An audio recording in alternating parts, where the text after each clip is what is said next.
We are back. Estamos de vuelta. Increíble, ¿eh? Qué bueno es hablar con este tipo de personas. Es una pasada. Es una pasada todo lo que vivieron y todo lo que hicieron por el deporte. Y es una pasada que sigan patinando, ¿eh? It's incredible. So, yeah, I'm gonna come back. And if you have any question for Scott, just put it here and I will transfer to him.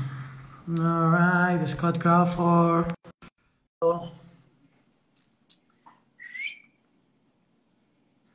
Man. Hey, we're back. Yeah, now the connection is better. So, Yeah. you were saying that nothing comes easy, and if you really want to do something, to kind of work hard for it, right? Yeah, that's right. I mean, in saying that, it sounds like I didn't enjoy my time. I completely did. But in the same breath, if you want to do something and you want to get the most out of something, you only get out what you put in. So if you work really hard at anything, you're going to get the best that you can possibly do out of it. You might not be the best skater in the world, but you can get to the highest level you can if you work at it. So you just need to figure out the little tiny steps. The little tiny steps to, sorry, I was trying to read what Cessa just wrote. Wow, you are lucky. Hey, Yeah. man, Cesar Maricon, why you are saying that good things to Scott and you are talking all that shit about me always? Man, yeah. No, yeah. I mean, Yeah, but if I learn anything, you have to have the little steps in place to get to where you want to go. So yeah, you might have an end goal. Like for me, my teacher telling me that I couldn't become a professional rollerblader. And I was like, well, that's what I want to do. Like, how dare you say I can't do it? How am I going to do that? I'm like, I can't do that in Sydney. What have I got to do? Okay, well, I've got to get to California to start with. That's the first thing. What do I do when I'm there? I need some more steps. Well, I got no money, I'm broke as a joke. Like, what do I do? I'm like, okay, well, who are the guys making the movies? What are the guys doing? So I talked to the guys who are making the movies, and saying, oh, would you like my services? What would you like? All the little steps to go into place. And then hopefully then you can get close to where you see. And for me, I'm one of the people who is never satisfied with where I got to, even though I had a 10-year professional career. I always I could do better. I can do better, which is, again, that sort of mongrel that keeps you going, I guess. Well, so but keeps you working. yeah, because sometimes when you talk about working hard, it looks that it cannot be fun. But for example, how I am, I really like to work hard because it's my way to have fun. So doesn't mean that if you are working hard for something, you are not having fun during the process. So it's you can do both things at the same time, right? Oh man, when I say working hard, I don't mean I'm Scotty. That's Tommy Fry's asking me if I can surf with him and have a beer afterwards. Of course, Tommy. By the way, I wasn't lucky to meet Tom Fry, but I have to say that even now, in the way that you were skating, Tom, on the 90s, it's amazing nowadays. In the way that you were skating the half pipe, Tom Fry, it's still now amaze me. So yeah, respect. Tommy, people don't. People do, obviously, because of his reputation, but the stuff that he was doing, people didn't really understand. Like, even like myself, Manuel, and Tom went over to America, and it was just a very different style of skating to what the Americans were doing. Like, yeah, there were the same tricks there, but when I first went to America on vert, no one was really riding fakie on vert. So you asked before what I'm proud of. That's probably the thing I'm most proud of. I feel like that was something that I brought into the sport to do it smoothly, and with speed and keep going. Not just wobble. Love that. Yeah, not just wobble, Like, I feel like that's something that I brought into it. And I'm obviously not the only one, Like, there's thousands of people all around the world doing that stuff. But the influence that Tommy had and Manuel had and myself in the early days, I think it had an impact on people. So it was a good time. Well, actually nowadays there's still a lot of CES lights going on, and the first person that I have seen doing CES lights, it's probably Tom Fry or Manuel Veliris. So yeah, yep. It's funny now; it's all trendy. Now everyone's doing them. Tom Fry and Scotty make me want to shred everything for life. Love you, Miguel. Miguel is a legend. So, coming back a little bit to your beginnings, when did you met all this amazing crew of skaters from Australia? Because as I saw the Australian scene, it looked that you were really together, like Tom Fry, Cesar Mora, Manuel Villeris, Tim Ward, at least those 4 or 5, Matt Salerno. It looks that you were skating together a lot. How it was like that or not really? Cesar and I skated a lot together, I'd say, and Matt and Cesar skated a lot together. But it just depended on what we were doing. Like, you know, I wasn't going out skating street with Cesar. You know, it just didn't happen. Like, really? I've seen Cesar skate street. Well, actually, I shouldn't say that because we did go street skating at night together quite a few times. I was kidding because I know how Cesar is. Yeah. I mean, very early on, yeah, we would go street skating all the time. But yeah, there was the guys from Melbourne. So Tim Ward's from Melbourne. Manuel Baliris is from Melbourne. There was a whole bunch of guys. Paul Molina was from Melbourne. Like all. Paul Molina is true. Beautiful 540. Actually, Cesar was telling me something the other day. Like, to get a good position on the Australian titles probably was harder than to get a good position in any ASA or NIS back in the day. He was telling me something like that. Mate, yeah. I mean, I was lucky enough. I picked one of those one year, got the first place in it. And that was just like one of the hardest things you can ever do. You know, like I got first and second 2 years in a row. And it's just like, it was so hard. You know, you had Cesar, Tom Fry, Matt Solano, Paul Molina, like Tim Ward, like the list goes on. Like I can keep naming skaters like heaps. And yeah, it was tough. It was something flying. It was a hard competition, but awesome. Like in Australia, the competition was never fierce competitors against each other, but in a fun way. It's hard to explain. Like you we call it take the piss out of each other. Like you'd sort of tease each other and have a bit of fun at the same time as competing against each other. It was good fun. Nice. Coming back to the Australian titles, when was the last year that competition happened, if you remember? They still happen now, but I haven't been to one in a long time. Yeah, they're still happening now. But like I said, I haven't been to them in years. So yeah, I've given up competing. I'm too old to compete. I've been not competing. Well, I've seen you competing on the Blading Cup. So how is your brain working now when you are going to Blading Cup? Because still you're a big name. Still people get excited when they see you skating. So you still have any pressure, or you forget about it and you are having fun and all that bullshit? Tom Fry said bullshit. Yeah, Tom Fry's full of crap. If you know Tommy, he's a jokester. I met him, but I didn't talk much with him. Yeah, he's crazy kid. He's a crazy kid. He's been my best friend for 25 years, probably 30 years actually. Yeah. He's a good guy. Sorry, now I've forgotten the question. Tom's the no worries. Tom. Yeah, I was asking you, how is your brain working now under the pressure of competing on Blading Cup or doing an edit or a video part or even putting a picture in your Instagram or a video? Yeah, I can't do anything technical anymore. Well, I never was good at doing technical things, but now I just, like, for example, going to Blading Cup, I didn't want to 6 a.m. Miguel's just written 6 a.m. in the morning sessions. Yeah, that's me. Shooting with Dom's always good fun. Like, you know that Dom is going to get something good, even if it's quite simple. So with that, you just got to try and do it as clean as you possibly can. Like, skating for a video is very, very different.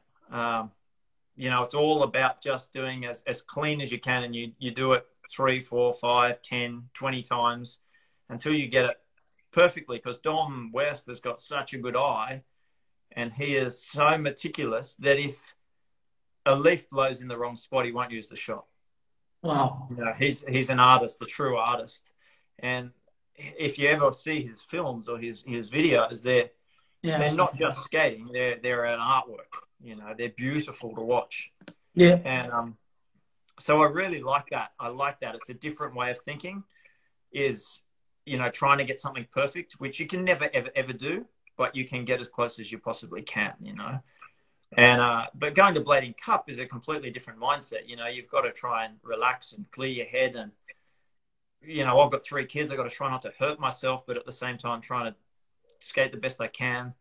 So it's really strange. I mean, the last Blading Cup, I was really badly injured before I came over, so I was a bit let down with how I went. But the one before, I was stoked with. So I was really happy. I did well on the one before. Yeah, I've seen your skating. Your skating is really good. Yeah, hopefully, let's see if some year we can have some half pipe there, and we can do a chilling session. Oh, that'd scare me. Are you still going to the half pipe, or not really? Not. Don't ride vert very often. I ride vert bowls a little bit, like Bondi Bowl. I ride a little bit. That's my favorite. If I'm going to skate anywhere, that's skating bowls is my favorite thing to skate. So that's by far my favorite. So I love it when Joe Atkinson comes out, because he likes skating bowls too. Oh man, that guy is so talented. I had a question. Wow, I didn't even know that. So let me see, how can I make this question to you? How was to be a stunt double in the movie? I don't even... Power Rangers. Yeah. Yeah. It was funny. I didn't know that. A good question, man. Yeah. Thank you for the question. Yeah, I did it with Sessa Mora, actually. Sessa was a stunt double too. We did it together. Yeah, we used to do TV commercials and movies and things like that too. Like when we weren't in America competing, we'd do stuff in Australia. So it was, it was funny. Like we were all in makeup and hair, and, you know, we're jumping off stairs, and yeah, it was funny. Well, that's awesome. I got another question. How does it feel when you look back and see, well, you see the question, right? People who became legends, and how did that help to you to push yourself to become a better skater? How did it feel to... Oh, mate, I'm a 45-year-old father of 3. There's no... I'm just another person the same as everybody else. So when I hear people say legend, it actually embarrasses me. It's not the case whatsoever. But like I said, I always saw people, and I always skated the way that I wanted to skate, not necessarily the way the judges wanted me to skate, which hindered me in competitions, I guess, you know, like, so that's why I said before I had to work so hard at 540s, because that's what the judges wanted to see in a run, you know, and a different trick, you know, whereas I was all about the line and the flow and how to link different tricks together was more the way I like to skate. So seeing other skaters, yeah, I would see people that had 2 arms and 2 legs the same as me do a trick that I couldn't do. And I was like, well, I should be able to do that. I've got 2 arms and 2 legs. There's no reason I can't do that. And that was always my mentality. That's amazing. Yeah. Yeah, I feel you, because I had some time of my skating life that I was doing some tricks that I didn't even like them, because, like, for example, the double backflip. I was going to ask you. I had to do it because I had to do it, but I don't even like backflips. You know, I suck on backflips. So, and I had to do doubles because it was what I had to do.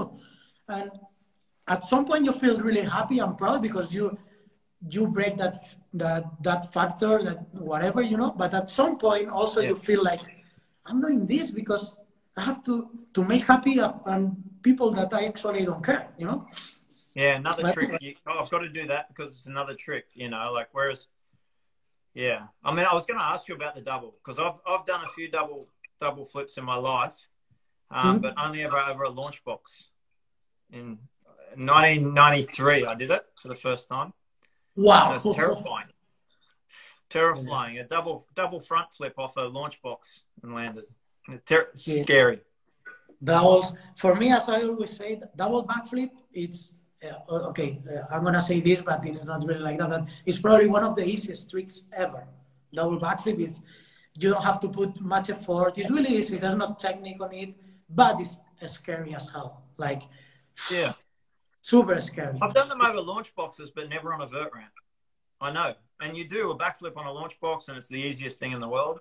And you do a double, and it's not that much harder, but it's really scary. Yeah, it's super scary, but it's really easy. So it's not that trick that, I mean, I'm proud because I've done it, but it's not a trick that, as Miguel said, my way of skating is 540s, is 720s, is your fakey 9 style grab, the 720s of Mora, the Mach twist of Chris Edwards, the lacing tricks of Tom Fry, and blah, blah, blah. This is how I understand skating. I respect the doubles and all that, but I think any acrobat can do that. It's not my thing at all. Like I always skated just the way I wanted to skate, and people seem to like it, so it sort of worked out for me. But yeah, it did hinder me in competitions a little bit. Because, you know, like for example, I'm not great at doing inverts, but I can do eggplants. But because I didn't have invert, an invert was a really good invert is amazing and looks brilliant. Mine never looked great. So I never did that much, but I felt like I had to do them in competition because it's another trick to add into the vocabulary. But I love doing eggplants. Like eggplants feels so awesome. Like a 540 eggplant, like you go up fakie, and you spin and you eggplant and come down fakie again. Yeah. That's like my favorite invert to do. But I felt like I had to add a normal invert into my run, which I could never do that well. You know, they never look that good. Yeah, it's crazy. It's crazy. I feel you. I absolutely feel you because it happened to me a lot. And lucky for me and lucky for you, we don't have to go to make happy anyone else anymore. So we can do whatever we want. Yeah, that's right. Man, if people just get shocked that I'm still on my feet.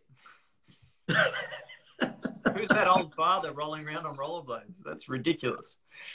That's true. That's true.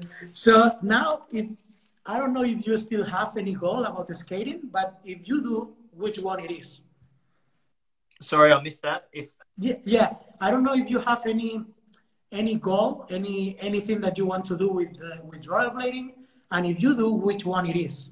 Yeah, I do. And I don't know whether it will come to fruition or not, but I would love to do, like, this is my 30th year of rollerblading, and I would love to do a 2 or 3 minute, 30-year clip, you know, like from some really old photos through until now. And I don't know if anyone would be interested in seeing it or not, but that's something that I would like to put together.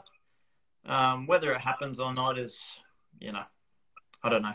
But I'd only do it if I could do it with Dom or someone to make it look good. You know what I mean? Like, yeah. I'd like to do that. But like I said, whether I do or not, there's a few handrails around here that I'd like to do still. That are on my list of things to do. But yeah, I set myself little tiny goals. Like last week, my goal was, because I'm terrible at skating ledges. Like, it's embarrassing how bad I am at skating ledges. And I don't know, probably 94. Tom and I did true alley-oop soles on a ledge. Wow. And, I pretty much haven't done them since then. So I learnt true alley-oop soles on a little ledge last week, and that was my goal. So I think I've I think I've seen a video. Is it possible or no? Oh, I don't know. Maybe it was a long time ago. Tommy and I learnt them together. I hadn't seen anyone else do them at the time, but yeah. So we did them a while ago. But I haven't done one in 25 years. So it's funny in the way that it's funny in the way you are talking, because I think, I mean, my mind, it works a little bit the same too. Like, I'm putting a small goals almost every week. I have a small goal to do. Like, I want to do this, even if it's a small thing. Like, yeah. I want to do a new topsoul because it's been 5 years that I'm not doing a decent one. And this week is just for the new topsoul. Or I want to do I don't know, whatever, a new hump and grab. And I'm working on that. So you end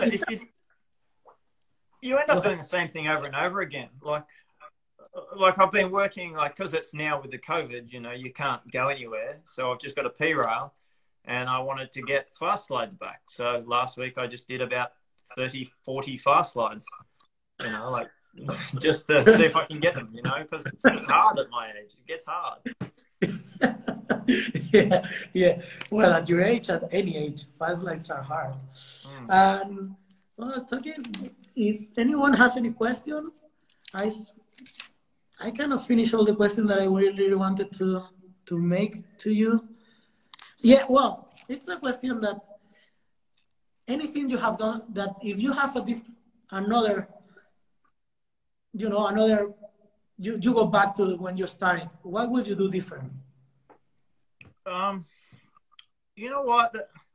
There's lots of things you would probably, you know, you'd go, oh, it could have turned out better. If I had have done this, it would have been better. But I'm like a firm believer that if everything worked out perfectly, you would just be the most boring person in the world. Life would not be, life, you know, it wouldn't be too easy. Good. Like, yeah, too easy. Like you learn from all the things you've done wrong. And I've done a lot wrong. Like, I've broken so many bones, and I've, you know, haven't done the right things when I should have done different things. And you learn. And if you don't learn from them, that's when the problem comes. But I feel like I was pretty good at learning from those things and changing. And so I wouldn't change anything, because it's made me who I am now. And I've got a great family and kids and all that kind of stuff. And without it, I wouldn't have all these wrinkles, you know, like, who doesn't like a good wrinkle?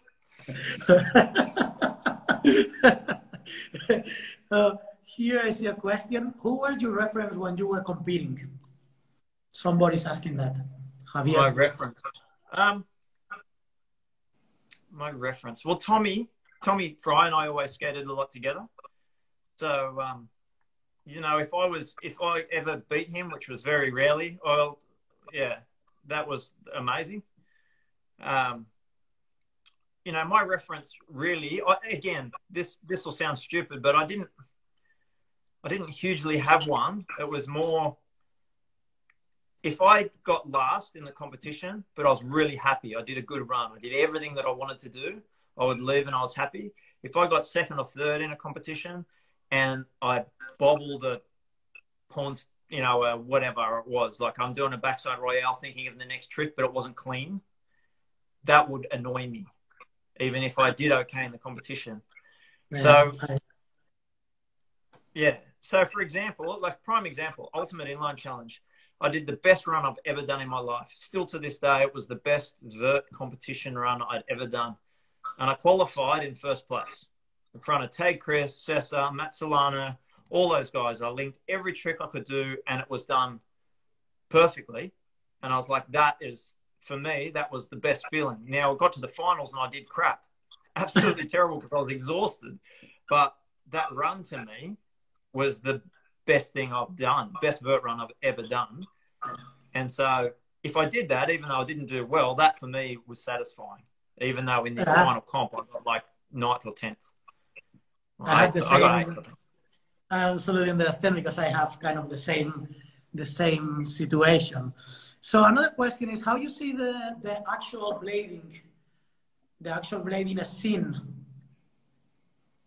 Sorry, what do you think could have some of the injuries? Is that the question? No, before that one, we have one in Spanish. Is how do you see the actual rollerblading scene? How do I see it? Oh man, it's getting stronger by the minute. It's crazy. Every day that goes by, the scene is getting stronger and stronger and stronger.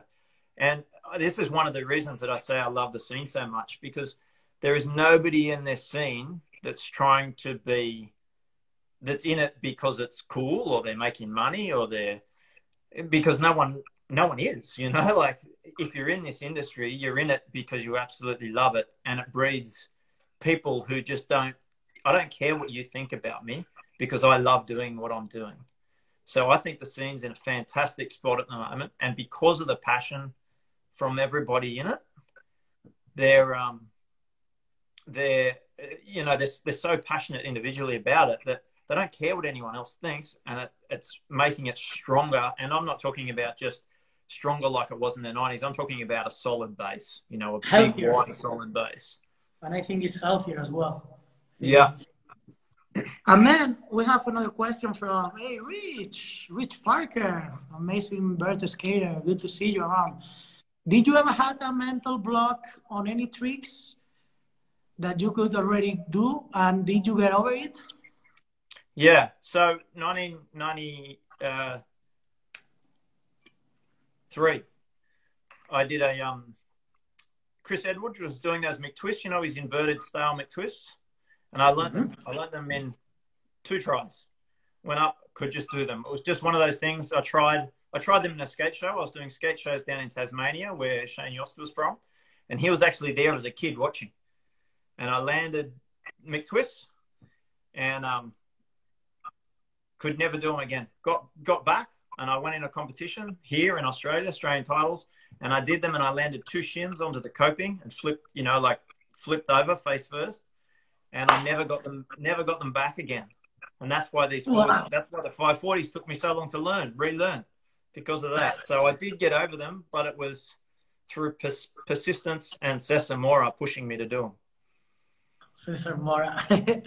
Yeah, Rich, I know it was for Scotty, but I had at least 2 that I remember. And one was really fun because every time I wanted to go high for 3 months or so, I was doing 360. And you know how scary can be a 360, 7 meters high or 9 meters high. So I wanted to push, and I was doing 360 on the air. It was super scary. And it was a really pretty big mental block that I had.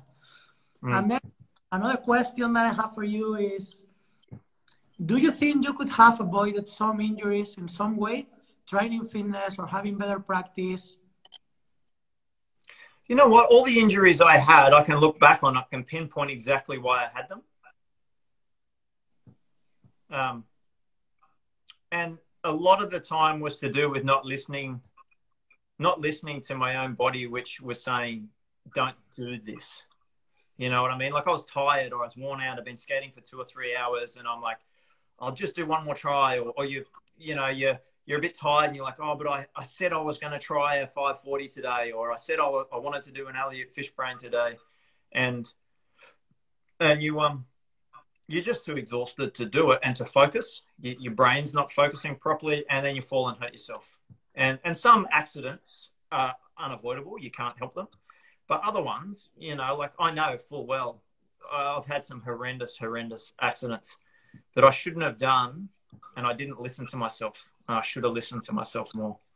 Actually, I think, I'm not sure, but I think also that back in the day, once again, coming back to the pressure thing, well, those guys were having, I think, under my opinion, a lot of pressure because a lot of competitions going on. It was big money involved. So I think probably they were pushing themselves a little bit more than what the body could hold on that time. So probably, you know, that was some of the injuries came from that reason. Well, you got to think, when I was doing, like, as a professional, I was, like I said, I worked a lot. I was skating Monday through Friday, doing vert shows every single day. And then I'd fly out Friday afternoon, fly to the competition, and then I would compete all weekend, go out Sunday night or, you know, Saturday night or after the competition, go out and have a beer and have a, you know, party with my mates, and then fly back Sunday afternoon to the Warped Tour, and then I would do skate shows again every single day, Monday through Friday, and then I'd go to the next competition. You're absolutely and utterly exhausted. Crazy. And I've never had a problem with my fitness. You know, I've always been a pretty fit guy, but you're just exhausted. So, yeah. Oh, someone's written something. Yeah, go for it. How was blading changed for you? Like the competitive nature of the time you started, rollerblading to now? How's rollerblading changed you? I've been competing since I was a little kid and everything.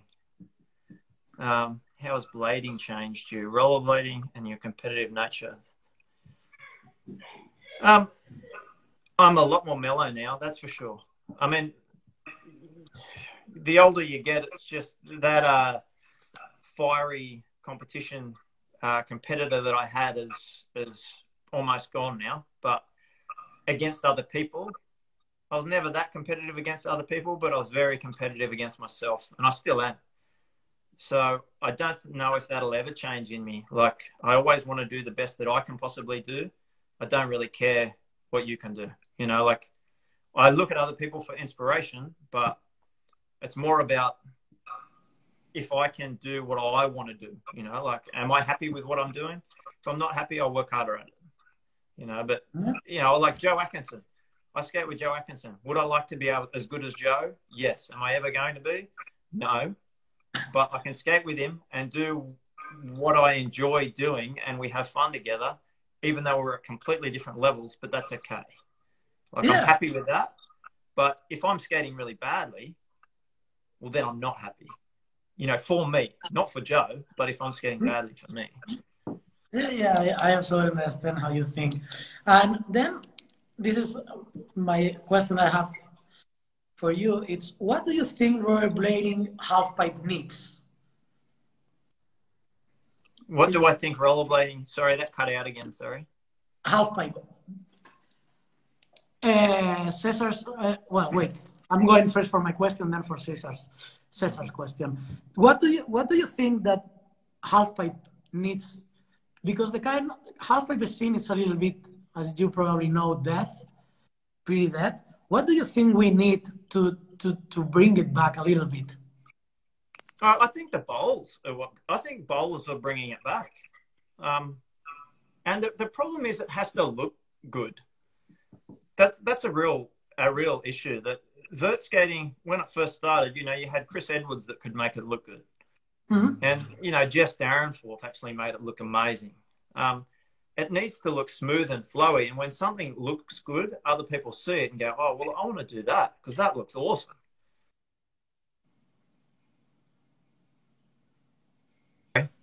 When it started going, in my opinion, didn't look fantastic, like a lot of flip.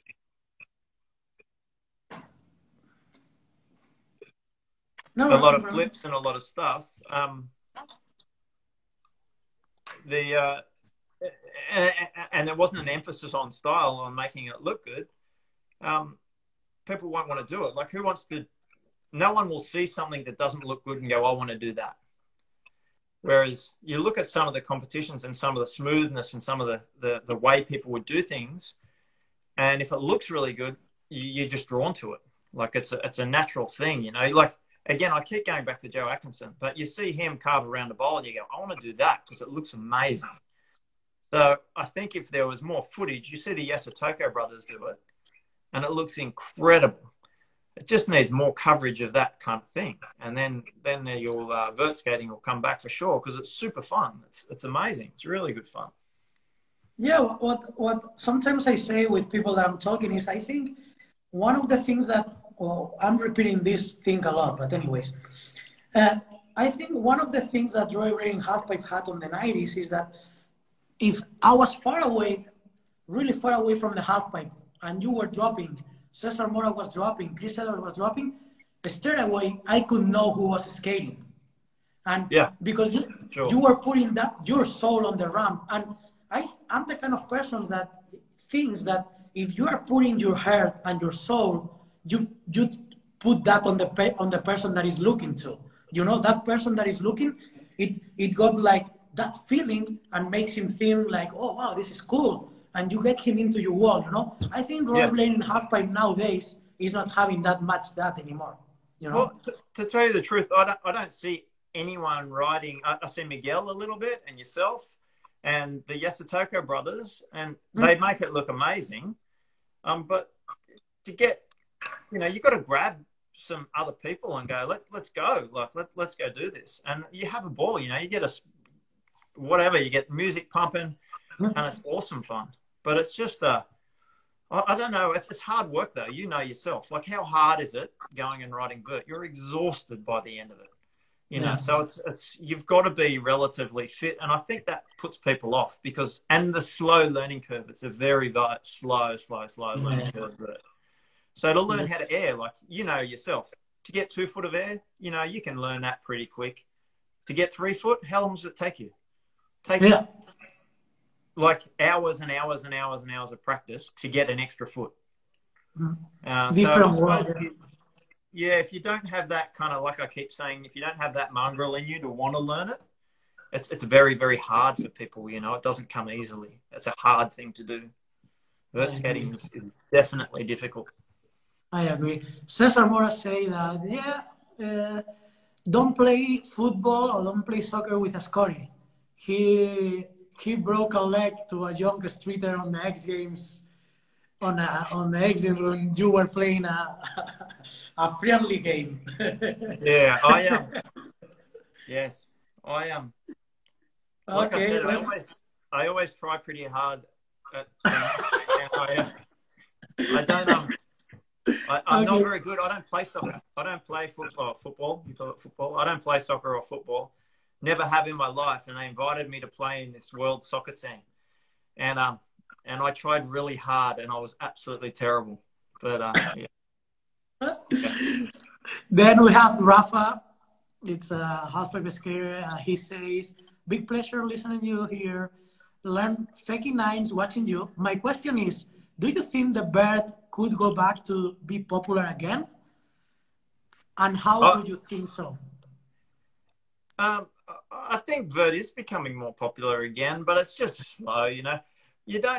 Not everybody has a vert ramp, so it's hard. You know, everybody has a curb out the front of their house. So that in itself makes it hard. You know, you can't, if you don't have access to a vert ramp, like I do, I have access to a vert ramp, but it's 25 minutes away, and I've got 3 kids, and I've got Manly Bowl, which is 3 minutes from my house. So it's just you know what I mean? I think it is getting more popular. How will you get it more popular? I don't really know. I don't know. Show your friends the Yasutokos and Nell Martin. Go and watch some of their videos. That'll get you excited about skating vert, you know? Like, and I think, I don't know. I think, under my opinion, we just need to be doing what we are doing, put it on social media, trying to do shows, trying to do not competitions, but competitions or at least friendly sessions. I think it's our responsibility to bring it back. We cannot wait for no one to bring it back. So I think it's a work that Rafa has to do, myself has to do, or whoever who loves vert skating, we have to do it. We cannot wait someone is gonna make it for us, you know. Because if they make it anyways, it's because they want to make business. So probably it's not gonna be, you know, as pure as we need it. What bird is near to you? Miguel is asking. Yeah, Miguel, you would know it for sure. Miguel's the skate history master. The Monaval vert ramp that used to have a channel in it. Miguel would have seen it before. He would have seen it. It's Monaval. It's a very, very old ramp. It was built in the 80s, and they redid it a few years ago. Same size? It's the exact same ramp. It just doesn't have the roll in. Did they put a skate light on top? Or? Yeah, skate light on it. Yeah. I think I've seen that. Miguel. Yeah, you would. Yeah, it's right. Miguel, when are you going to visit me?